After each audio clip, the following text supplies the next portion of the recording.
An elderly woman has tragically died after two foreign carers failed to describe the details of the medical emergency. So Barbara Rymel passed away, having become trapped under a stair lift after a fall at a care home in Somerset last year. The coroner's report found that when her two carers from Romania and India called 999, their inability to understand the difference between bleeding and breathing made any assessment of Mrs Rymel's condition virtually impossible. Shockingly, it's also emerged at the inquest that one of the carers never passed the English language test required for a work visa, with the coroner, Samantha Marsh, blasting the minimum level of English required for care home staff as wholly insufficient. Well, before I go to my panel again on this, I'm joined now by the Director of Care Campaign for the Vulnerable. It's Jane Connery. Jane, thank you very, very much. How do you feel about this? Do you think it's unfair to ask foreign care workers, or demand really, that they should be fluent in English? Hi, Patrick. Thank you for having me on. This is a really tragic case. No, it's not unfair at all. I think being a carer, it's all about communication, especially when you're dealing with very vulnerable people. To not have that level of communication is a failure. And this has to be directed at the person who obviously employed these carers. So it's really, really important, particularly in dementia care, that carers have a strong English language so that they can do the right care and they can deliver the right care. But also as well, dealing with predominantly elderly, vulnerable people who might already, on top of whatever primary care issues they may have, they may also be deaf or all of those very understandable things. I don't think it's racist, is it, to say, look, having someone who can speak clear, fluent English is going to be better for the care of your vulnerable elderly loved one?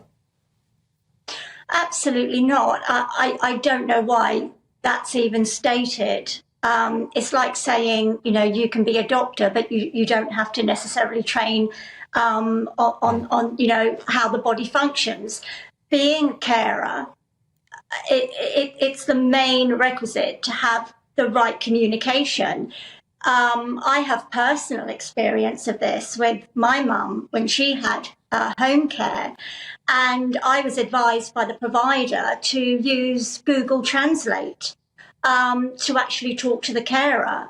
It is a huge failing, and it could have placed my mother at risk. We receive a lot of calls every week about this issue. No, it's not racist. It's very, very serious. And I think this case, as with other cases that have happened, it's extremely distressing for everybody, including the carers.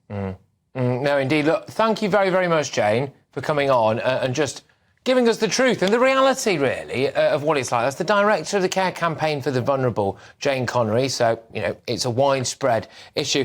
I'm going to go to my panel. Albie, I'll start with you. I mean, is this a very obvious example of how having incredibly lax immigration system, unfortunately, can cost lives?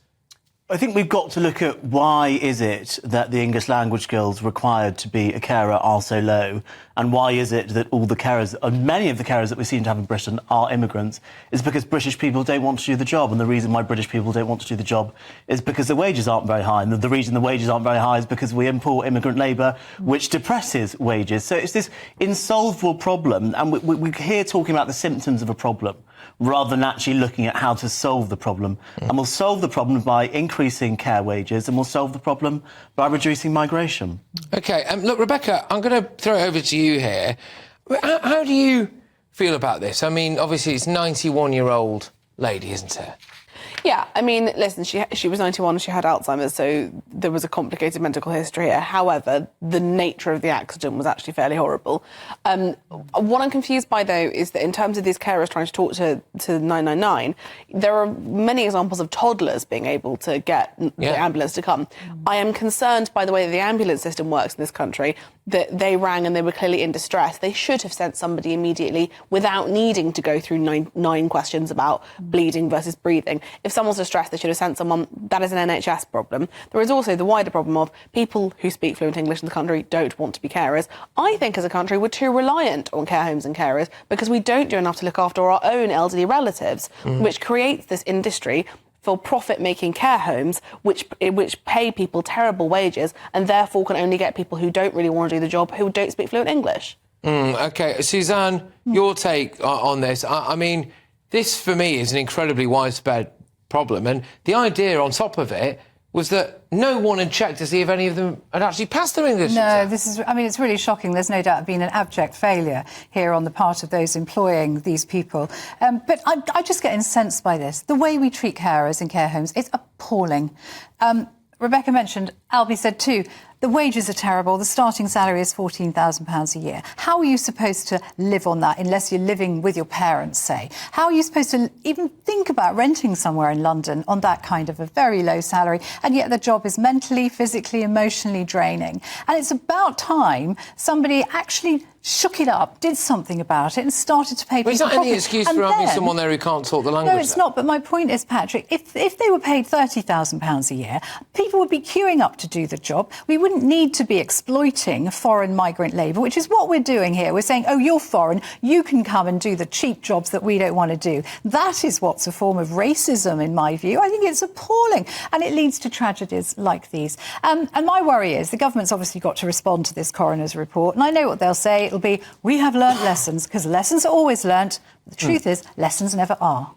OK, I mean, Albie, presumably we have to go on a government-mandated, state-sponsored care training scheme. I mean, I'm all for this. This idea that, you know, the practical jobs in society, I mean, this is a caregiving job, but other practical jobs that we have in society, the idea that we can't specifically incentivise people to go and do these things, whether it's waiving any kind of student fees that you would need and increasing wages. I mean, this is really the way around this, because at the moment we've got care home providers who are more than happy to get people over, not really giving a toss whether or not they can speak the language. I would argue, therefore, not really giving a toss about the care of the 91-year-old dementia sufferer that they are, you know, supposed to be looking after. I mean, is this an example where the state has to come in?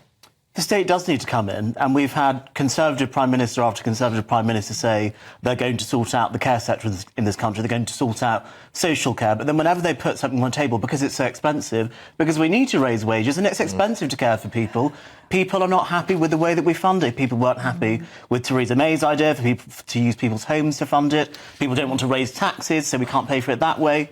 It's an expensive problem. It's going to need money. We don't have very much of it. And I sense also where there are movements to encourage people to learn English living in this country, classes, accessibility, an app. A Conservative government who was encouraging people to learn English would not be well received. But actually... Why not? Because I think it would sound like they were saying, come over, we love immigration. It wouldn't feel like a hard-on immigration policy. I imagine a lot of viewers would not be pleased to hear that tax money. I think a lot of people would be pleased an effort to integrate. I'd be really interested to know whether I'm wrong. Yeah, well, genuinely. Of course. But I think one of the things that...